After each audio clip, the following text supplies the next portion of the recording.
নদীর কিনারে পতিত ভূমিতে অবহেলায় যে ফুলটি জন্মে থাকে তার বায়োলজিক্যাল নাম হলো আইপোমিয়া কার্নিয়া। এটা কনভুলভুলেসি পরিবারভুক্ত একটি উদ্ভিদ। অত্যন্ত অবহেলায় জন্ম নেওয়া এই উদ্ভিদটি আমাদের দেশে বিশেষ করে ক্ষেতের আলে এটা দিয়ে বেড়া দেওয়া হয়। 1991-92 সনে আসো আসো,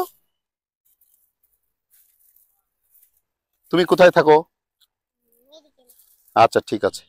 1991-92 সনে এই উদ্ভিদ নিয়ে একটা গুজব রটেছিল। তখন অনেকেই মনে করতো যে উদ্ভিদে একটা পোকা হয়, যে পোকাটা মানুষের জন্য অত্যন্ত ক্ষতিকর। তারপরে সেই সময় এই গাছটা প্রচুর পরিমাণে নিধন শুরু হয় আমাদের দেশ থেকে এবং প্রায় উজাড়েই হয়ে গেছিল এই উদ্ভিদটি। তবে এই যে অবস্থাটা 1991-92 সনে যে ঘটনাটা ঘটেছিল এটা আসলে সঠিক নয়, এটা ছিল হচ্ছে একটা গুজব। এই উদ্ভিদের কাণ্ড এবং পাতা দিয়ে মন্ড তৈরি করে এটা দিয়ে কাগজ তৈরি করা যায়। সুতরাং এটি যেহেতু অবহেলায় জন্মে, এটা একটা অত্যন্ত অর্থকরী উদ্ভিদ। ডাকছে তোমাকে? আচ্ছা ঠিক আছে। এটা অত্যন্ত গুরুত্বপূর্ণ।